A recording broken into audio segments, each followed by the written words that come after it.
नमस्कार बच्चों, आपका स्वागत है खन्ना क्लासेस में।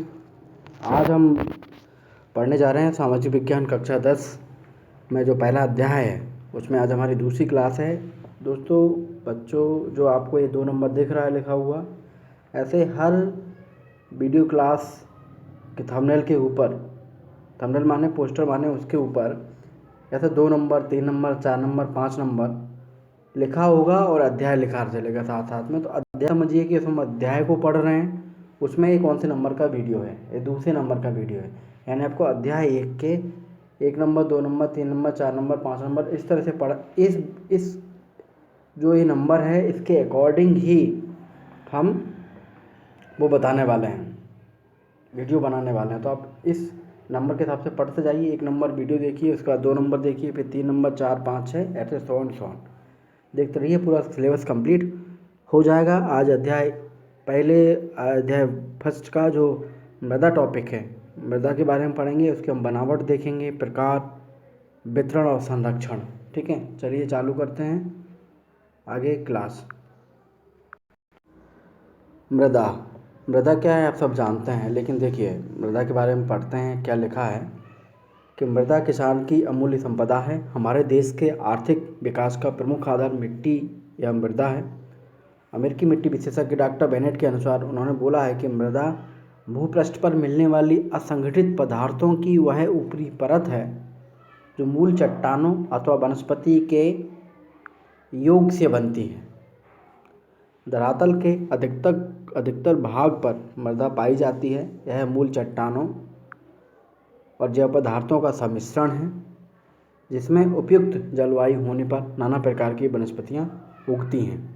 यानी कि जो हमारी पृथ्वी है, पृथ्वी के भूपृष्ठ जो ऊपर का हिस्सा है उस पर बहुत सारे पदार्थ हैं, संगठित नहीं है, बहुत सारे केमिकल्स, बहुत सारे पोषक तत्व हैं, वह ऊपरी सतह पर मिलते हैं जो मूल चट्टानों वनस्पति के योग से बनती हैं। आगे देखें, मानव जीवन में मृदा का महत्व तो बहुत अधिक है, विशेषकर किसानों के लिए। समस्त मानव जीवन मिट्टी पर निर्भर करता है। समस्त प्राणियों का भोजन प्रत्यक्ष या परोक्ष रूप से मिट्टी से प्राप्त होता है। हमारे वस्तुओं के निर्माण में प्रयुक्त कपास, रेशम, जूट,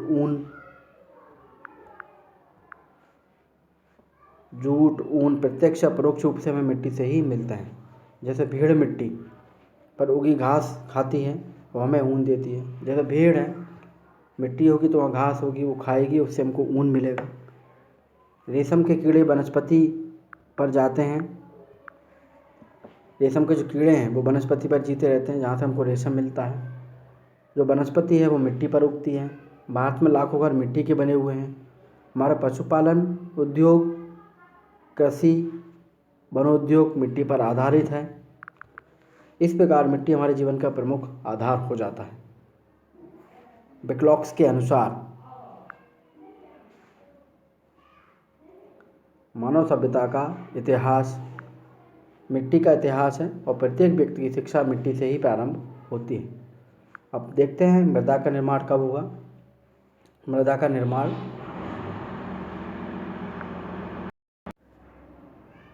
निर्माण की प्रक्रिया बहुत धीमी है। मृदा एक ऐसी 1 सेंटीमीटर परत के निर्माण में सैकड़ों वर्ष लग जाते हैं। इसकी 2.5 सेंटीमीटर की पतली से परत के निर्माण में 1000 वर्षों से अधिक का समय लग सकता है। यानी कि मिट्टी की हमारी जो पतली परत है उसको 2.5 सेंटीमीटर की पतली से परत भी बनने में 1000 वर्षों से अधिक का समय लग सकता है। मृदा निर्माण के लिए समतल भूमि सबसे अच्छी होती है, लेकिन इस पर मृदा के निर्माण में कम से कम बाधाएं होती हैं। मृदा के निर्माण में सहयोग देने वाले अनेक कारक हैं, जैसे मूल चट्टान, भूभाग का उच्चावच, हजारों वर्षों तक प्रभाव डालने वाली जलवायु की दशाएं जिनसे सैलों का अपक्षय होता है, पेड़ पौधे और जीव जंतु व इनके अवशेष। अब हम बात करते हैं मृदा परिच्छेदिका, जो हमारी मृदा है, मिट्टी है, वो कैसे कैसे उनकी परत बनी हुई है। बहुत ही इम्पोर्टेंट क्वेश्चन है, ये आपके पेपर में आता है। पूर्ण विकसित मृदाओं के लंबवत परिच्छेद कटान में गठन, रंग, परतें एक के ऊपर एक बिछी होती हैं। मृदा की परतों के विन्यास को मृदा परिच्छेदिका कहते हैं। जैसे ए है का, इसकी ये ऊपरी परत को ऊपरी मृदा कहते हैं। इसको हम क्या बोलते हैं? ऊपरी मृदा। देखिए लिखा हुआ है, ये है हमारी ऊपरी मृदा। ठीक है, ये हमारी ऊपरी मृदा है। दूसरी ये जो खा वाली है, इसको बोलते हैं दूसरी परत का उप मृदा। इसको उप मृदा बोलते हैं, इसको मृदा बोलते हैं। जो गा है ये वाली, इसको बोलते हैं हम क्या? अपक्षयित मूल चट्टानी पदार्थ, अपक्षयित सेल्स बोलते हैं इनको। और जो चौथी परत है, इसको बोलते हैं, चौथी परत में मूल चट्टानें होती हैं, जैसा कि चित्र में दर्शाया गया है। ये मूल चट्टानें हैं। चट्टानों पर 3 परतें हैं, जिसमें मिट्टी होती है। मिट्टी की 3 परतें होती हैं। पहली को बोलते हैं हम मृदा। ठीक है, जहाँ देखा होगा जो पेड़ पौधों की ज़्यादातर जड़ें यहीं तक रहती हैं। दूसरी होती है बालू गाद चिकनी मिट्टी, ये नीचे, इसके नीचे। ठीक है, उसको उप मृदा बोलते हैं। पहले मृदा, उप मृदा, ये अपक्षयित मृदा। ठीक है, ये इसका परिच्छेदिका है। ये एग्जाम्स में बहुत आता है, बहुत ही इम्पोर्टेंट है। इसको बनाना सीख लीजिए, कोई बनाने में कोई दिक्कत नहीं है। देखिए पहले मृदा है, फिर उप मृदा है, फिर अपक्षयित है। ये तो आधार सेल है, इसको आधार सेल बोलते हैं। ये तो चट्टान हो गई आपकी, मृदा उप मृदा, इसको याद रख लीजिए थोड़ा। अपक्षयित इस तरह से बना देंगे तो आपको पूरे मार्क्स मिल जाएंगे। अब देखिए ऊपरी परत की, ऊपरी मृदा ही वास्तविक मृदा की परत है। कौन सी वास्तविक मृदा? ये जो ऊपर वाली परत है, ये है हमारी वास्तविक मृदा। सही मिट्टी यही है जिसमें हमारे पेड़ पौधे, खेती बाड़ी हम कर सकते हैं। इनकी सबसे महत्वपूर्ण विशेषता, इसमें ह्यूमस तथा जैव पदार्थ का पाया जाना है। क्या पाया जाता है इसमें? मेन ह्यूमस पाया जाता है और जैव पदार्थ पाया जाता है। सबसे ऊपर ह्यूमस है, उसके नीचे जैव तत्वों की प्रधानता होती है। जो दूसरी परत है उपमृदा, जिसमें चट्टानों के टुकड़े, बालू गाद चिकनी मिट्टी होती है। तीसरी परत में अपक्षयित मूल चट्टानी पदार्थ और चौथी परत में मूल चट्टानी। बच्चों अभी इसको वीडियो को देखिए, समझने की कोशिश करिए। जैसे ही पहला अध्याय ख़त्म होगा हमारे 5 वीडियो 6 वीडियो के बाद, फिर मैं आपको जो इम्पोर्टेंट क्वेश्चंस हैं उनको क्वेश्चन आंसर लिख के आपको फिर अच्छे से, बहुत अच्छे से समझाऊंगा। विश्वास दिलाता हूँ आपको कभी दोबारा पढ़ना नहीं पड़ेगा, तो बहुत अच्छे से याद हो जाएगा। बस हमारे साथ जुड़े रहिए, वीडियो को पूरा देखिए, चैनल को सब्सक्राइब करिए और ज़्यादा से ज़्यादा दोस्तों में शेयर करिए। ठीक है, चलिए आगे पढ़ते हैं। मृदा के हम प्रकार और वितरण देखते हैं। मृदा के प्रकार। मृदा का वर्गीकरण अनेक विद्वानों ने किया। भारत अपनी धरातलीय संरचना, वनस्पति, जलवायु की विविधता के लिए जाना जाता है। इसके कारण भारत में मृदा को निम्नलिखित रूप से वर्गीकृत किया गया है। पहली मिट्टी तो हम इसको जलोढ़ मिट्टी कहते हैं। जलोढ़ मिट्टी, जलोढ़, इसमें कांप, दोमट, कछारी और चीका मिट्टी कहा जाता है। कुछ भी कह सकते हैं, क्षेत्रवादी नाम होते हैं। कांप बोलने, दोमट, कछारी और चीका। यह मिट्टी हल्के भूरे रंग की होती है, हल्के भूरे रंग की होती है। खुदाई करने पर यह मिट्टी 490 मीटर की गहराई तक पाई जाती है।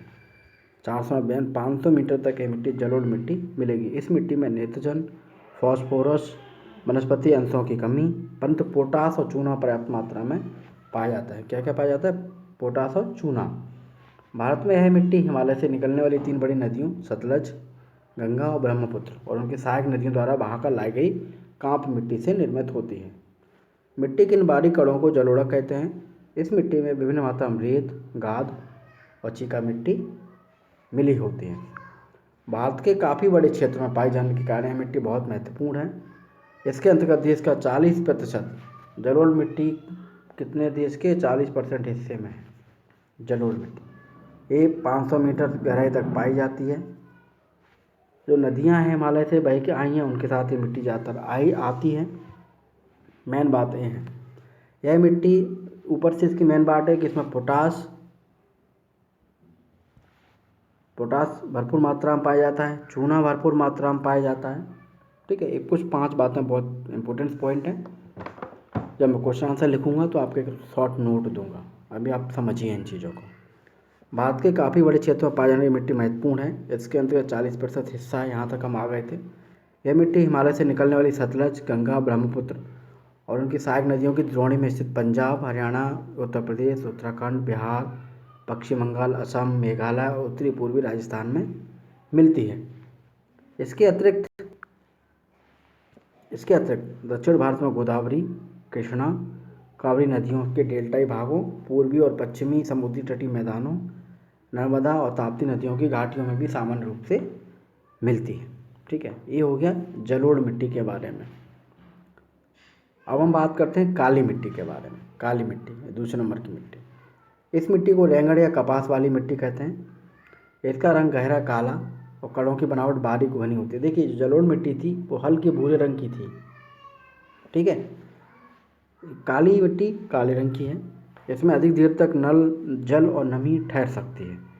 इस मिट्टी में चूना, पोटास, मैग्नीशियम, एल्युमिनियम, लोहा पर्याप्त मात्रा में पाया जाता है, किंतु फास्फोरस, नेत्रजन, जीवाश्म का अभाव है। जलोढ़ जो काली मिट्टी है उसमें फास्फोरस नहीं पाया जाता। इसमें रासायनिक तत्वों की मात्रा अधिक होती है। सूख जाने पर इसमें दरारें पड़ जाती हैं। इन दरारों से इनमें वायु मिश्रण में सहायता मिलती है। इसे स्वतः जुताई वाली मिट्टी भी कहा जाता है। जुताई वाली मिट्टी भी कहा जाता है। भारत में यह मिट्टी गुजरात से अमरकंटक तक, बेलगांव से गुना तक पाई जाती है। यह मिट्टी महाराष्ट्र के विदर्भ, खानदेव, मराठवाड़ा, मध्य प्रदेश में, उड़ीसा के दक्षिणी भाग, कर्नाटक के उत्तरी जिलों, आंध्र प्रदेश के दक्षिणी तटवर्ती भाग, तमिलनाडु के भाग, राजस्थान के कुछ जिलों और उत्तर प्रदेश के बुंदेलखंड संभागों में मिलती है। ये मिट्टी कपास, दालें आदि के लिए उपयुक्त होती हैं। ये क्वेश्चन बहुत पूछा जाता है, इम्पोर्टेंट क्वेश्चन है कि कपास के लिए कैसी मिट्टी यूज की जाती है। कपास की खेती के लिए कैसी मिट्टी यूज की जाती है। तो अब याद रखिए, कपास कहाँ से चालू होता है, तो कहाँ से, काली मिट्टी। बस इस तरह याद रख लीजिए, नहीं भूलेंगे आप। चलिए हम पढ़ते हैं लाल मिट्टी के बारे में। ये तीसरे तरह की मिट्टी, यह मिट्टी शुष्क उत्तर जलवायु में प्राचीन रवेदार पर्वतीय चट्टानों के टूट फूट से बनती हैं। देखा होगा जो पहाड़ पर्वत होते हैं लाल कलर के होते हैं, ये मिट्टी कैसी, लाल। तो कहाँ से आएगी, पर्वतीय चट्टानों के टूट फूट से बनती हैं। ताप्ती नदी घाटों में पहाड़ियों के ढालों पर लगातार अधिक गर्मी पड़ने से चट्टानों के टूटने पर उसमें मिला हुआ लोहा मिट्टी में फैल जाता है, जिससे इसका रंग लाल हो जाता है। कहीं कहीं इसका रंग भूरा, चॉकलेटी, पीला व काला भी है। अनेक प्रकार की चट्टानों से बनी होने के कारण गहराई, उर्वरा शक्ति में भिन्नता पाई जाती है। यह मिट्टी अत्यंत रंध्रयुक्त है। यह अत्यंत बारीक और गहरी होने पर भी उपजाऊ होती है। इस मिट्टी में लोहा, एल्युमिनियम, चूना, इसमें लोहा भी पाया जाता है क्योंकि लाल मिट्टी है, पहाड़ से आई है। लोहा बहुतायत मात्रा में होता है, एल्युमिनियम भी है और चूना भी है। शुष्क ऊंचे मैदानों में पाई जाने वाली मिट्टी उपजाऊ नहीं होती क्योंकि यहाँ की मिट्टी हल्के रंग की, पथरीली, कम गहरी, बालू के समान मोटे कण वाली होती है। या निम्न भूमि क्षेत्र की मिट्टी अधिक गहरी, उपजाऊ, लाल रंग की होती है। यानी कि लाल मिट्टी में हम खेती के लिए उपयुक्त तो इसको नहीं मानते। पाई कहाँ कहाँ जाती है मिट्टी, उत्तर प्रदेश के बुंदेलखंड से लेकर दक्षिण के प्रायद्वीप तक पाई जाती है। यह मध्य प्रदेश, छत्तीसगढ़, झारखंड, पश्चिम बंगाल, मेघालय, नागालैंड, उत्तर प्रदेश, राजस्थान, तमिलनाडु, महाराष्ट्र में मिलती है। इस मिट्टी में बाजरा की फसल अच्छी पैदा होती है। वो फसलें जिसमें कम पानी की ज़रूरत है, कम नमी की ज़रूरत है, उसमें हम लाल मिट्टी में फसलें कर सकते हैं। किंतु गहरे लाल रंग की मिट्टी में कपास, गेहूँ, दालें और मोटे अनाज के लिए उपयुक्त है क्योंकि गहरी लाल रंग की होती है तो उसमें थोड़ा सा नमी पाई जाती है। अब हम पढ़ते हैं लेटेराइट मिट्टी के बारे में। ये हमारी चौथी टाइप की मिट्टी है। इस मिट्टी का निर्माण ऐसे भागों में हुआ है जहाँ शुष्क व तर मौसम बारी बारी से होता है। यह मिट्टी लेटेराइट चट्टानों के टूट फूट से बनती है। यह मिट्टी चौरस उच्च भूमियों पर मिलती है। इसमें चूना, फास्फोरस, पोटास कम मिलता है किंतु वनस्पति का अंश पर्याप्त होता है। गहरी लेटेराइट मिट्टी में लोहा ऑक्साइड, पोटास की मात्रा अधिक होती है। लेटेराइट मिट्टी 3 प्रकार की होती है, एक तो गहरी लाल लेटेराइट, सफ़ेद लेटेराइट और गहरी जल वाली लेटेराइट मिट्टी। कहाँ पाई जाती है, यह तमिलनाडु के पहाड़ी भागों, निचले क्षेत्रों, कर्नाटक के कुर्ग जिले, केरल राज्य के चौड़े समुद्री तट, महाराष्ट्र के रत्नागिरी, पश्चिम बंगाल के बेसाल्ट, यूनाइटेड पहाड़ियों के बीच, उड़ीसा के पठार।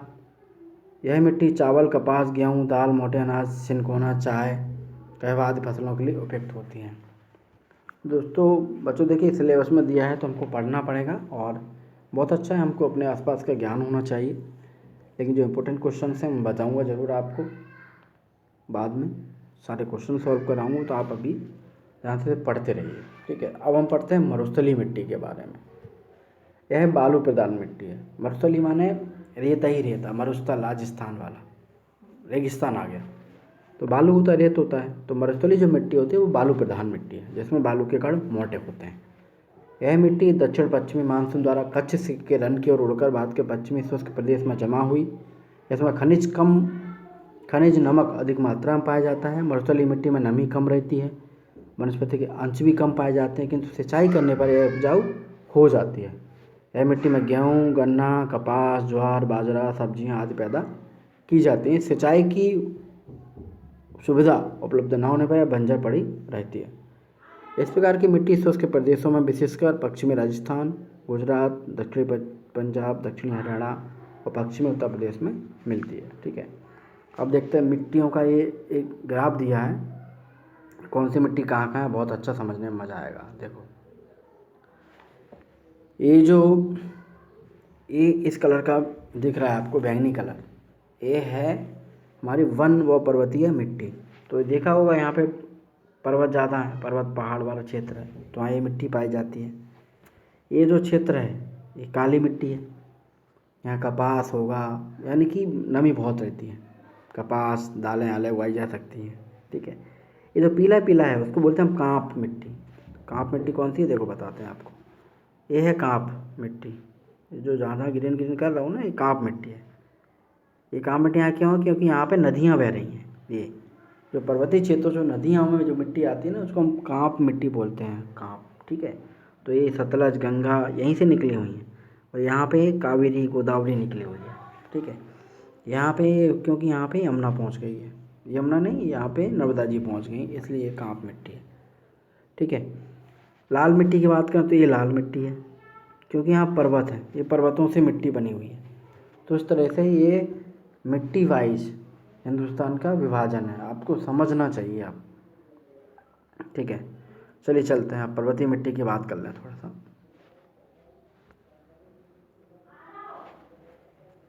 पर्वतीय मिट्टी, यह मिट्टी हिमालय पर्वत श्रेणियों पर पाई जाती है। अधिकांशतः यह मिट्टी पतली, दलदली, छिद्रमयी होती है। नदियों की घाटियों, पहाड़ी ढालों पर अधिक गहरी होती है। हिमालय के दक्षिणी ढालों के अधिक खड़ा होने के कारण इसका जमाव अधिक नहीं हो पाता है, क्योंकि पहाड़ी हैं, ढाल है सीधा, तो पहाड़ी ढालों के तलहटी में टर्शियर कालीन मिट्टी पाई जाती है। इसकी बलुई, छिछली, छिद्रमय और कम वनस्पति अंश वाली मिट्टी है। पश्चिमी हिमालय के ढालों पर बलुई मिट्टी मिलती है। मध्य हिमालय के क्षेत्र में अधिक वनस्पति अंशों वाली उपजाऊ मिट्टी मिलती है। अधिक वर्षा होने पर इस मिट्टी में दून, कांगड़ा घाटी में चाय की अच्छी पैदावार होती है। हिमालय के दक्षिणी भाग में, क्यों पर्वतीय मिट्टी है तो पर्वतीय क्षेत्रों में होंगी, पर्वत हिमालय तरफ है, तो हिमालय के दक्षिणी भाग में असम, दार्जिलिंग, चिकनी और महीन मिट्टी मिलती है, जिसमें पत्थरों के छोटे टुकड़े अधिक, वनस्पति, चूना, लोहे के अंश कम पाए जाते हैं। चाय आलू की कृषि के उपयुक्त है। नैनीताल, मसूरी, चक्राता आदि स्थानों के निकट चूने और डोलोमाइट चट्टानों से मिट्टी प्राप्त होती है, जिसमें चीड़ साल के वृक्ष होते हैं। हिमालय के उन भागों में जहाँ ज्वालामुखी उद्गार हुए हैं, उसमें ग्रेनाइट, डोलोमाइट आदि आग्नेय चट्टानें पाई जाती हैं। अब बात करते हैं मृदा अपवर्तन। मृदा अपवर्तन क्या है? मृदा को सबसे बड़ा नुकसान होता है मृदा अपवर्तन से। ठीक है, वनस्पति विहीन नरम मृदा पर अपवर्तन की प्रक्रिया तीव्र होती है। अपवर्तन की तीव्र गति के कारण भारत में मिट्टियों की उर्वरा शक्ति प्रतिवर्ष कम होती जा रही है। भूमि के अपवर्तन की यह समस्या देश के लिए चिंताजनक है, क्योंकि जब उर्वरा शक्ति हमारे देश की कम हो जाएगी, उर्वरा शक्ति, तो किसान खेती कैसे करेगा। तो मृदा अपवर्तन का यह परिणाम भूमि तक ही सीमित नहीं है, इसका फल मनुष्यों को भी भुगतना पड़ता है, क्योंकि इसमें भूमि की पैदावार निरंतर क्षीण होती जाती है। मुख्य कारण क्या है कि एक तो मानव द्वारा वनों का विनाश हो रहा है। वन रहते हैं, पेड़ रहते हैं, तो पेड़ों की जो जड़ें होती हैं वो मिट्टी को पकड़े रहती हैं, तो मिट्टी का अपवर्तन नहीं होता, मिट्टी का क्षय नहीं होता है। अत्यधिक पशुचरण, पशु बहुत चरते फिर रहे हैं, सारा घास सब खा जाते हैं। आदिवासियों द्वारा झूमिंग कृषि करना, पवन अपवर्तन, अवैज्ञानिक तरीके से कृषि, ये सब कारण है मृदा अपवर्तन के, इन सबको रोकना पड़ेगा। अब मृदा क्षरण से हानियाँ क्या क्या हो रही। राष्ट्रीय योजना समिति ने भूक्षरण के संयुक्त प्रभाव को नियम रूप से स्पष्ट किया है। एक तो वनस्पति के नष्ट हो जाने के कारण सूखे की लंबी अवधि होना, जल के अतिरिक्त स्रोतों पर प्रतिकूल प्रभाव, सिंचाई में कठिनाई होना, नदियों की तह में बालू का जमना जिससे धारा परिवर्तन, बंदरगाहों का मार्ग अवरुद्ध होना, उच्च कोटि की भूमि का नष्ट होना, कृषि उत्पादन पर दुष्प्रभाव पड़ना, कृषि भूमि में कमी आना। ये मृदा अपरदन, मृदा का जो क्षय हो रहा है उससे जो हानियाँ हैं, ये वो हानियाँ, ये इंपॉर्टेंट क्वेश्चन से पेपर में आ सकता है। देखो फिर बता देता हूँ, वनस्पति नष्ट हो गई है तो क्या हो रहा है, सूखा टाइम पीरियड बहुत बढ़ गया है। जल के अतिरिक्त जो भी स्रोत हैं उनके प्रतिकूल प्रभाव पड़ रहे हैं। नदियों की तह में बालू जम जा रही है जिससे धरा परिवर्तन और बंदरगाहों का मार्ग अवरुद्ध हो रहा है, क्योंकि पानी नहीं है तो वो जम जा रही है, वहाँ बह नहीं पा रही है। उच्च कोटियों की भूमि का नष्ट होना, कृषि उत्पादन पर दुष्प्रभाव पड़ेगा ही और कृषि योग्य भूमि कम होगी। ये तो मैं बताया मृदा अपवर्दन से। अब इसका संरक्षण कैसे कर सकते हैं, मेन बात यह है कि संरक्षण। देखो मृदा संरक्षण, बढ़ती हुई जनसंख्या के कारण प्राकृतिक संसाधनों का बड़े पैमाने पर विनाश हुआ है, जिसमें अनेक प्राकृतिक संसाधनों के नष्ट होने का खतरा पैदा हो गया है। इसलिए मृदा संरक्षण द्वारा विनाश रोकना आवश्यक है। मृदा संरक्षण के निम्नलिखित उपाय किए जा सकते हैं। पहला तो ये है कि पहाड़ी एवं पर्वतनीय क्षेत्रों में सीढ़ीदार खेतों में फसल उगाना, यानी कि जो खेत है हमारा पहाड़ी, तो हम सीढ़ी बना के ऐसे फसल उगाएं। जिससे क्या होगा कि यहाँ का जो पानी है वो यहीं सूख जाएगा, यहाँ का पानी यहीं सूखा जाएगा, और जो मिट्टी बहेगी पानी की वजह से बह नहीं पाएगी, तो थोड़ा सा मृदा अपवर्दन कम होगा। दूसरा, खेतों में बांधिकाएँ बनाकर नालीदार अपवर्दन को रोकना, ये वही है, दोनों काम सेम है। हम नालीदार काम बनाएंगे तो पानी बहेगा नहीं। तीसरा, शुष्क प्रदेशों में पवन की गति को रक्षक मेखला, पेड़ पौधों की बाढ़ द्वारा कम करके मृदा अपवर्दन को रोकना। पहाड़ी ढालों पर तथा बंजर भूमि में वृक्षारोपण करना और पशुओं की चराई पर नियंत्रण रखना। एक तो पशु ज़्यादा ना चरें, घास फूस, थोड़ा सा मृदा में नमी बनी रहे।